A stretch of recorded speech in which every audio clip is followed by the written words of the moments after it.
Hello guys, मेरा नाम है मलिक और आप देख रहे हैं टेक क्यूट लर्नर। गाइस, हमने लास्ट वीडियो में बात की थी कि हम कैसे इंस्टॉल करते हैं पीएचपी को अपने सिस्टम में और कैसे हम सर्वर को सेटअप करते हैं। ठीक है, आई होप सबने अपने अपने सिस्टम में सेटअप को पीएचपी के सेटअप को कंप्लीट कर लिया होगा। ठीक है, तो आज हम फर्स्ट प्रोग्राम लिखेंगे कि पीएचपी में हम पहला प्रोग्राम हेलो वर्ल्ड का कैसे लिखते हैं। ठीक है, तो हम उसको समझेंगे कि हम कैसे स्क्रिप्ट लिखते हैं पीएचपी की और उसको कैसे एग्जीक्यूट कराते हैं। ठीक है, तो सबसे पहले हम चेक कर लेते हैं कि हमने जो पीएचपी को इंस्टॉल किया अपने सिस्टम में वो इंस्टॉल हुई है या नहीं है। तो अगर आपका लाइनक्स या मैक है, ठीक है, तो आप टर्मिनल खोल सकते हैं। ठीक है, तो मैं अगर विंडोज़ में हूँ तो मैंने यहाँ पे CMD खोल लिया है। ठीक है, कमांड प्रमोट। तो हम यहाँ पे चेक करेंगे कि हमारा पीएचपी इंस्टॉल हुआ है या नहीं हुआ है। ठीक है, तो उसको हम कैसे क्या चेक करेंगे। मैंने लिखा यहाँ पे पीएचपी और स्पेस दिया, हाइफन लगाया वी। तो वी होता है मतलब वर्जन। कोई भी हमारा पैकेजेस इंस्टॉल होता है वो चाहे किसी भी मशीन में हो, चाहे लाइनक्स हो, यूनिक्स हो, ठीक है, मैक हो या फिर विंडोज हो, तो उसमें कोई भी पैकेज अगर इंस्टॉल होता है तो उसको चेक करा जाता है। तो उसका हम वर्जन को चेक कर लेते हैं। ठीक है, मैंने पीएचपी और स्पेस देखा, हाइफन वी लिखा, या मैं डबल हाइफन देके वर्जन भी लिख सकता हूँ। ठीक है, जैसे मैंने एंटर किया देखो यहाँ पे मुझे पीएचपी का वर्जन मिल गया। अगर आपको ये मिल जाता है तो आप समझ लें कि आपका इंस्टॉल सक्सेसफुली हो चुका है। ठीक है, इतनी बात हो गई। अब हम बात कर लेते हैं कि पीएचपी के कोड को लिखने के लिए एक एडिटर की ज़रूरत पड़ेगी। ठीक है, तो अगर आप कोई भी एडिटर यूज़ कर सकते हैं। मैं रिकमेंड करूँगा कि आप जो है नोटपैड प्लस प्लस यूज़ कर लें या फिर विजुअल स्टूडियो कोड कर लें, या सबलाइन या जो भी है सिंपल एडिटर जो होता है वो भी आप यूज़ कर सकते हैं। ठीक है, तो मैं जो हूँ अभी यूज़ कर रहा हूँ विजुअल स्टूडियो कोड। ठीक है, तो इस यहाँ पे प्रोग्राम लिखने से पहले ये हमें ज़रूरी जानना होगा कि हमारा जो फाइल्स होगी वो कहाँ पे रखी जाएगी। ठीक है, तो अगर आप वैम्प आपने इंस्टॉल किया है अपने सिस्टम में, ठीक है, तो आपको जिस ड्राइव में इंस्टॉल किया है, चाहे वो आपका मैक है, ठीक है, या यूनिक्स है, ठीक है, अगर आपने ये पैकेज इंस्टॉल किया है, ठीक है, जो मैंने आपको बताया था एग्जैम्प, ठीक है, तो जैम्प अगर आपने इंस्टॉल किया है तो आप जिस ड्राइव में किया है उसके अंदर एक फोल्डर क्रिएट हो जाएगा जैम्प नाम से। उसके अंदर जाएंगे, उसके अंदर एक htdoc नाम से मिलेगा।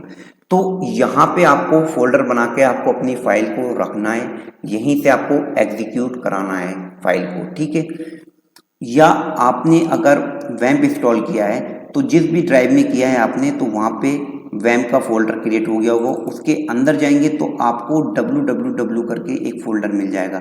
उसके अंदर जाएंगे, वहाँ पे आपको फोल्डर क्रिएट करना है और वहाँ से अपने अपनी फाइल को एग्जीक्यूट कराना है। ठीक है, अगर आपने टर्मिनल के थ्रू इंस्टॉलेशन किया है, ठीक है, मैक्स या लाइनक्स वगैरह में, तो आप अपने रूट फोल्डर में जाएंगे where www.html, वहाँ पे आपको मतलब मिल जाएगा कि आपको वहाँ पे फाइल रखनी है, वहाँ से एग्जीक्यूट करानी है। अगर आपने फाइल को चेंज कर रखा है तो आप उस लोकेशन पर अपनी फाइल को रख दें और वहाँ से एग्जीक्यूट करा लें। ठीक है, तो सबसे पहले मैं एक फोल्डर क्रिएट कर लेता हूँ, ठीक है, स्क्रिप्ट नाम से। ठीक है, स्क्रिप्ट नाम से मैंने एक फोल्डर क्रिएट कर लिया। ठीक है, इसको मैं क्या करता हूँ, इसको मैं विजुअल स्टूडियो कोड में खोल देता हूँ। ठीक है, मैंने इसको ओपन कर दिया यहाँ पे। तो यहाँ पे मेरा ये विजुअल स्टूडियो कोड में ऐसा कुछ दिख गया। ठीक है, यहाँ पे हो गया। अब मुझे क्या करना है, अब मैंने यहाँ पे एक फाइल क्रिएट कर लेता हूँ। आप चाहें तो यहाँ से भी डायरेक्टली क्रिएट कर सकते हैं या कहीं से भी क्रिएट कर सकते हैं, बस फाइल क्रिएट होना चाहिए। या टर्मिनल के थ्रू अगर करना चाहते हैं तो टर्मिनल के थ्रू क्रिएट कर सकते हैं। तो मैंने यहाँ पे test.php ले लिया फाइल। ठीक है, आपको पहले ही बताया था मुझे एक्सटेंशन जो लेना है वो .php करके मुझे लेना है। ठीक है, इतना हो गया मेरा। अब हम बात कर लेते हैं कि हम अपने सर्वर को स्टार्ट कर लेते हैं। ठीक है, तो अगर मैंने अगर वैम्प इंस्टॉल किया हुआ है तो मैंने वैम्प ओपन कर लिया। आपने वैम्प करा हुआ है या फिर आप लाइनक्स या मैक पे अगर आपने टर्मिनल के थ्रू करा हुआ है तो आप अपने टर्मिनल से स्टार्ट कर सकते हैं। अपाचे को स्टार्ट करा लीजिए। ठीक है, अभी माइस्क्यूएल की हमें ज़रूरत नहीं होगी, जब हम डाटाबेस से इंटरेक्ट होंगे तभी हमें उसकी ज़रूरत पड़ेगी। ठीक है, मैंने इसको स्टार्ट कर लिया। ठीक है, अपाचे को मैंने इंस्टॉल कर लिया। अब इसको हम कैसे एक्सेस करेंगे, तो इसके लिए आप कोई भी ब्राउज़र पे ये एग्जीक्यूट होता है, तो ब्राउज़र कोई भी ले सकते हैं आप। मैं जैसे यहाँ पे क्रोम को यूज़ कर रहा हूँ, आप मोजिला, फायरफॉक्स, इंटरनेट एक्सप्लोर जो भी चाहें वो भी आप यूज़ कर सकते हैं। इवन आप अगर टर्मिनल का यूज़ करना चाहें तो टर्मिनल से भी आप आउटपुट ले सकते हैं, वो भी बता दूंगा मैं कैसे। ठीक है, इसको मैंने किया, लोकल होस्ट लिखा। ठीक है, लोकल होस्ट लिखने के बाद मैंने लिखना है स्क्रिप्ट को, ठीक है। स्क्रिप्ट को लिख दिया मैंने। अब मैंने यहाँ पे एंटर करा दिया। तो देखो जैसे ही मैंने इसको एंटर कराया मुझे वहाँ पे फाइल मिल गई।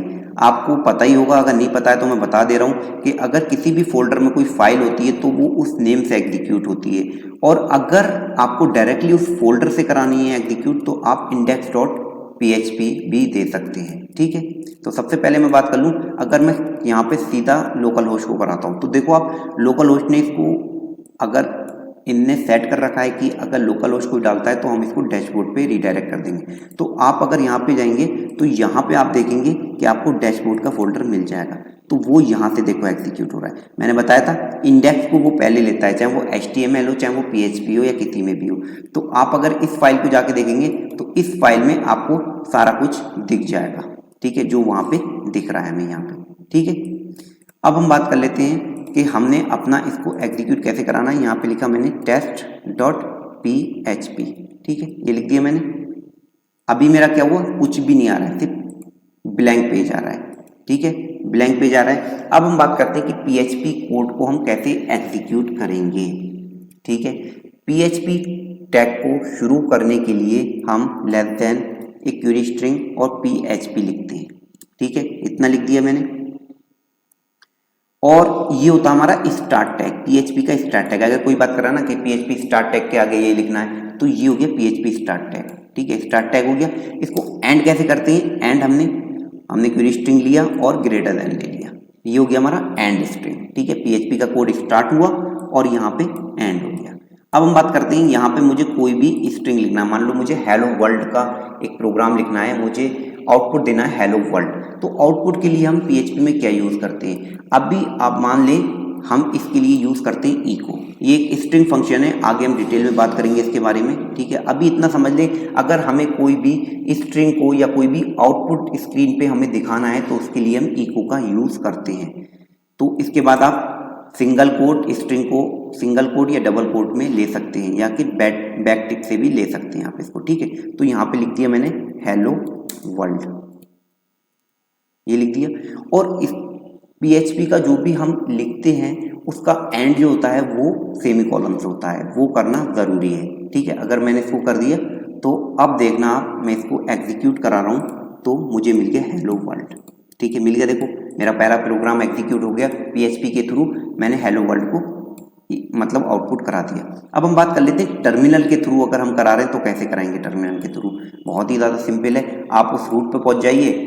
तो मैंने CD यहाँ पे इसके बाद में पहुंच जाता हूँ, C ड्राइव में पहुंच गया, CD XAMPP में पहुंच गया, आपका जो भी फोल्डर है वहाँ पहुंच जाएं, और HT डॉक में पहुंच गया, ठीक है। और उसके आगे हमारा है स्क्रिप्ट, यहाँ पहुंच गया मैं, ठीक है, इतना हो गया। अब यहाँ पे एग्जीक्यूट कराने के लिए हम PHP लिखेंगे, स्पेस देके उस फाइल का नाम लिख देंगे test.php। जैसे ही मैं इसको एंटर करूंगा आपको यहाँ पे आउटपुट दिख जाएगा। तो मैंने अभी सिर्फ इतना आपको ये बताया कि आप PHP की फाइल को यहाँ से भी आउटपुट देख सकते हैं ब्राउजर के अलावा, ठीक है। हम इसकी टर्मिनल की बात करेंगे जब हम टर्मिनल की बात मतलब आगे जब हम कमांड्स वगैरह की बात करेंगे, विंडो कमांड्स, लाइनक्स कमांड क्या क्या होती है, कैसे यूज़ करते हैं उसको, वहाँ पे जाकर हम डिटेल में पढ़ेंगे। लेकिन अभी मैंने आपको इतना ओवरव्यू दे दिया कि हम PHP फाइल को यहाँ से भी एग्जीक्यूट कर सकते हैं, ठीक है। तो ये हमारा एग्जीक्यूट हो गया। अब हम बात कर लेते हैं, ये हमारी स्क्रिप्ट हो रही है, ठीक है। अब मुझे क्या करना है, इसमें मुझे यहाँ पर कुछ नेम दिखाना है। मान लो इसको मैंने ऐसे फॉर्मेट में कर लिया और मुझे नेम दिखाना है ताकि आपको अच्छे से समझ में आ जाए।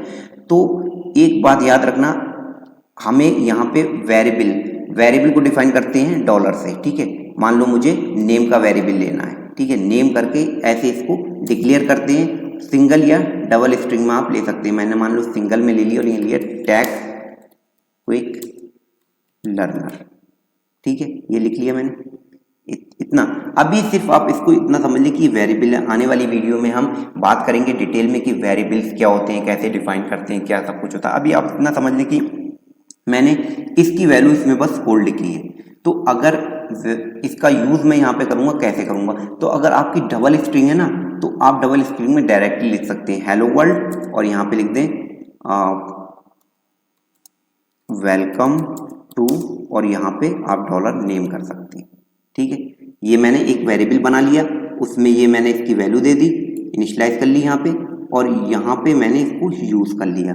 अब मैंने इसको रिफ्रेश किया, ठीक है, तो क्या आ गया, hello world welcome to tech quick learner. ठीक है, तो इस तरीके से कोई भी वेरिएबल्स को हम इसमें यूज़ कर रहे हैं। तो देखो ये हमने इको से करा दिया। बहुत और भी चीज़ें होती है जो आउटपुट के लिए होती हैं। अगर खाली स्ट्रिंग होती है तो सिंगल स्ट्रिंग को हम प्रिंट से भी कर सकते हैं। ठीक है, वो मैं सब आगे बताऊंगा। वो जब स्ट्रिंग फंक्शंस में बात करेंगे तब हम वहाँ पे करेंगे कि और कैसे कैसे हम इसको प्रिंट या आउटपुट कर सकते हैं। ठीक है, अब हम बात कर लें कि चलो यहाँ से ही हटा देता हूँ। मैंने यहाँ पे इको लिख लिया और डायरेक्टली लिख लिया यहाँ पे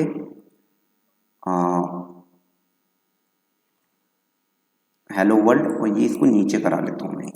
ठीक है, वेरिएबल हटा देता हूँ मैं यहाँ से, अब इसकी कोई ज़रूरत नहीं है। ठीक है, या थोड़ा एक चीज़ और मैं आपको बता दूँ, जैसे ये मेरा वेरिएबल है, ठीक है, अभी मैंने इसको डबल कोट के अंदर है तो ऐसे लिखा है। अब मान लेते हैं, मान लो ये सिंगल कोट के अंदर है, क्योंकि स्ट्रिंग सिंगल कोट से भी हो जाती है। तो देखो यहाँ पे ये एरर देगा। क्या एरर देगा, मतलब डायरेक्टली ये जो वेरिएबल है ना उसको ही मतलब ये दिखा देगा। देखो देखो दिखा दिया, हेलो वर्ल्ड वेलकम टू, मतलब उसकी वैल्यू इसने नहीं दिखाई, उस वेरिएबल को इसने यहाँ पे आउटपुट कर दिया।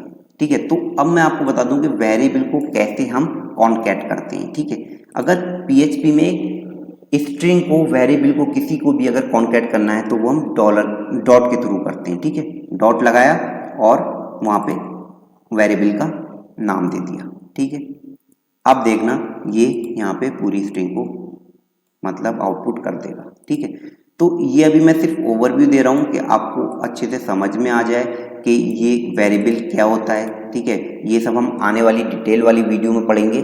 तो अभी बस इतना समझना है कि यहाँ पे एक वेरिएबल मैंने डिफाइन किया और उसको मैंने अपनी स्ट्रिंग में ऐड कर दिया, कॉन्कैट कर दिया। तो इस तरीके से हम कॉन्कैट कर देते हैं। ठीक है, तो अब हम थोड़ा और बात कर लेते हैं। मान लो यहाँ पे इसको इको करा देते हैं हम नीचे। ठीक है, इसको मैंने इको करा दिया और मैंने ये चीज़ यहाँ से हटा दी, ये भी हटा दिया मैंने यहाँ से, और हेलो वर्ल्ड लिख दिया मैंने, और इसको मैंने सेमीकोलन कर दिया और यहाँ पे इको कराया और यहाँ पे मैंने टेक क्विक लर्नर लिख दिया। ठीक है, मल्टीपल भी हम कर सकते हैं। ठीक है, तो यहाँ पे आगे हमारा स्पेस नहीं दिख रहा है क्योंकि यहाँ पे जैसे वो हो रहा है उसके बाद वो इको हो जा रहा है। तो एक इस वो ले लेते हैं हम, एक टैग है, इको करा मैंने और एक टैग ले लिया br, ये HTML टैग है जो लाइन को ब्रेक करने के लिए यूज़ करते हैं। ठीक है, मैंने ले लिया। अब मैंने रिफ्रेश किया तो मुझे कह दीजिए hello world tech quick learner. ठीक है, अब मैं थोड़ी कमेंट की बात कर लेता हूँ कि हमें जैसे ना कोई कोड लिख रहे हैं, मैंने वहाँ पे चेक करना है, चेक करा और मैंने वहाँ पे उसको कमेंट कर दिया। मान लो अभी मैंने सिर्फ इसको चेक करना था, अब मुझे इसको दिखाना नहीं है यूज़र को, मतलब मुझे यहाँ पे कमेंट कर लूँ। कमेंट कर लिया मतलब उसको रीयूज़ भी कर सकते हैं आने वाले टाइम में हम अगर उसे चाहें तो कमेंट कैसे करेंगे कोड को, या फिर हमारा पुराना कोड है मैंने अभी मॉडिफाई किया है तो मैंने उसको वहाँ पे कमेंट करके रख दिया। क्यों, क्योंकि मैं चाहूँ तो उसे आगे यूज़ कर सकता हूँ। तो मान लो सिंगल लाइन कमेंट कैसे करते हैं। सिंगल लाइन अगर कमेंट की बात करूं तो मान लो मैं इसे कमेंट करना है तो हम डबल स्लैश यहाँ पे लगाएंगे और ये देखो ग्रीन हो गया, मतलब ये कमेंट हो गया। ठीक है, इसको जब मैं इसको रिफ्रेश करूंगा देखो वो चीज़ वहाँ से चली गई, पेज पे है वो चीज़, पेज पे कमेंट करने का मतलब है कि वो पेज पे रहेगी लेकिन वो एग्जीक्यूट नहीं होगी, ये चीज़ एग्जीक्यूट नहीं हो रही है। ठीक है, ये कमेंट हो गई। अब हम बात कर लेते हैं, ये हो गया सिंगल लाइन कमेंट। पहला इस तरीके से कर सकते हैं, दूसरा हम हैश देंगे और इसको हम कमेंट कर देंगे। ये सिर्फ सिंगल लाइन के लिए होते हैं। ठीक है, देखो सिंगल लाइन ही कमेंट हो रही है। अगर मैं यहाँ की बात करूँ, इस कमेंट को उठा के यहाँ पे लग दूँ, कंट्रोल एक्स किया और यहाँ पे रख दिया, तो देखना सिंगल लाइन ही हो रही है, आगे कुछ नहीं होगा। उस लाइन में जो होगा वो सिर्फ कमेंट होगा। देखो वो हो गया, एक br मिल गया मुझे यहाँ पे और ये चीज़ मिल गई मुझे। अब मुझे बात करनी है, मुझे तो यार ये पूरा ही कमेंट करना है, br को भी कमेंट करना है, तो वो होता है मल्टी लाइन कमेंट। उसको कैसे करते हैं, स्लैश दिया, एस्ट्रिक दिया और जहां तक हमें करना है, ठीक है, उसको एस्ट्रिक देके और स्लैश दे दिया। ठीक है, ये हमारा देखो ग्रीन हो गया, पूरा मल्टी लाइन कमेंट हो गया। अब मैं यहाँ पे रिफ्रेश करूंगा, देखना ये br हट जाएगा, जो स्पेस दिख रहा है ना ये हट जाएगा, देखो हट गया, मुझे सीधा ये दिख गया। तो इस तरीके से हम PHP में कमेंट्स करते हैं। ठीक है, और मैं आपको एक चीज बता दूं कि ये जो है ना, ये हमारी जो भी इसमें हम वेरिएबल्स वगैरह यूज करते हैं वो हमारी लूजली टाइप होती है, मतलब वेरिएबल का हमें टाइप डिफाइन करने की ज़रूरत नहीं होती है। ठीक है, मान लो अभी मैं कर लेता हूँ यहाँ पे डॉलर नेम मान लिया, कर लिया नेम कर लिया, और नेम में मैंने प्रिंट करा दिया, और इसको आप किसी भी नेम से ले सकते हैं। ठीक है, जब हम वेरिएबल पढ़ाएंगे तो मैं इसके बारे में आपको डीप में बता दूंगा, अभी बताऊंगा तो थोड़ा मिक्सअप हो जाएगा। ठीक है, अभी हम इतना समझ रहे हैं, यहाँ पे मैंने लिखा हेलो हेलो वर्ल्ड। ठीक है, इतना लिखिए। ठीक है, इतना लिख दिया। अब मैंने यहाँ पे इसको कॉन्कैट करा दिया, स्ट्रिंग को यहाँ पे स्पेस दे दिया, या मान लो मैंने पहले ही करा दी, मैंने इको करा के पहले भी हम कर सकते हैं, वेरिएबल को कहीं भी कॉन्कैट कर सकते हैं। ठीक है, मैंने यहाँ करा दिया और यहाँ पे डॉट दे दिया, सॉरी डॉट दे दिया, और यहाँ पे थोड़ा स्पेस दे दिया, सही दिखेगा उसमें। ठीक है, तो यहाँ पे हेलो वर्ल्ड टेक्यूक लर्नर मुझे आउटपुट मिल जाएगा। ठीक है, ये मिल गया। अब मुझे क्या करना है, मान लो मैंने यहाँ पे नेम ऐसे लिखा हुआ है, मैंने यहाँ पे नेम ऐसे करके नहीं लिखा, मैंने लिख दिया नेम ऐसे करके। ठीक है, अब देखते हैं क्या होता है। अब ये हमारा वेरिएबल की वैल्यू शो नहीं कराएगा, हमें एरर दे देगा। ठीक है, इसने देखो अनडिफाइंड वेरिएबल की हमें एक एरर दे दी, नोटिस दे दिया, और वहां पे उसने वेरिएबल को दिखाया ही नहीं। ठीक है, क्यों? क्योंकि ये जो होते हैं वेरिएबल्स जो होते हैं वो केस सेंसिटिव होते हैं। पीएचपी में इस बात का याद रखना है, जो वेरिएबल्स जो होते हैं वो हमारे केस सेंसिटिव होते हैं। बाकी जितने भी जो पीएचपी के कीवर्ड्स होते हैं, इफ एल्स या जो भी फंक्शंस होते हैं, यूजर डिफाइंड फंक्शंस होंगे, आगे हम बात करेंगे इन सब चीज़ों की, वो जो होते हैं वो केस सेंसिटिव नहीं होते हैं। मतलब उसमें आप अगर यहाँ पे स्मॉल में लिखा है तो यहाँ पे कैपिटल में आप यूज कर सकते हैं, लेकिन वेरिएबल के बारे में आपको याद रखना होगा, ये केस सेंसिटिव होते हैं। अगर मैं यहाँ पे ऐसे ही लिखूंगा, जैसे वेरिएबल में यहाँ लिखा है वैसे ही मैं उसको यूज करूंगा, इस बात का हमें याद रखना है पीएचपी में। ठीक है, तो ये देखो एग्जीक्यूट हो गया। तो जो वेरिएबल्स रहते हैं ओनली वेरिएबल्स, ठीक है, बाकी जितनी भी चीज होंगी, फंक्शंस होंगे, कीवर्ड्स होंगे, ठीक है, यूजर डिफाइंड फंक्शंस होंगे, क्लासेस होंगी, जो भी चीज होंगी वो हमारी केस सेंसिटिव नहीं होंगी, मतलब हम उसमें कैसे भी नाम उसका यूज कर सकते हैं। लेकिन वेरिएबल्स हमारे केस सेंसिटिव होंगे, अगर जैसा वेरिएबल मैं डिफाइन कर रहा हूँ वैसे ही हम आगे यूज करेंगे। ठीक है, तो वेरिएबल के बारे में पढ़ेंगे हम नेक्स्ट वीडियो में, डिटेल में पढ़ेंगे उस बारे में। ठीक है, तो इस वीडियो में हमने इतना ही देखा कि हमें कैसे पहले प्रोग्राम को हम रन कर रहे हैं, ठीक है, कैसे हम टेस्ट कर रहे हैं, कैसे हम टर्मिनल के थ्रू भी हम देख रहे हैं कि हमारा पीएचपी का प्रोग्राम रन हुआ नहीं हुआ, कमेंट्स कैसे हम लगाएंगे वो भी हम देख रहे हैं। ठीक है, तो गाइस इस वीडियो में इतना ही।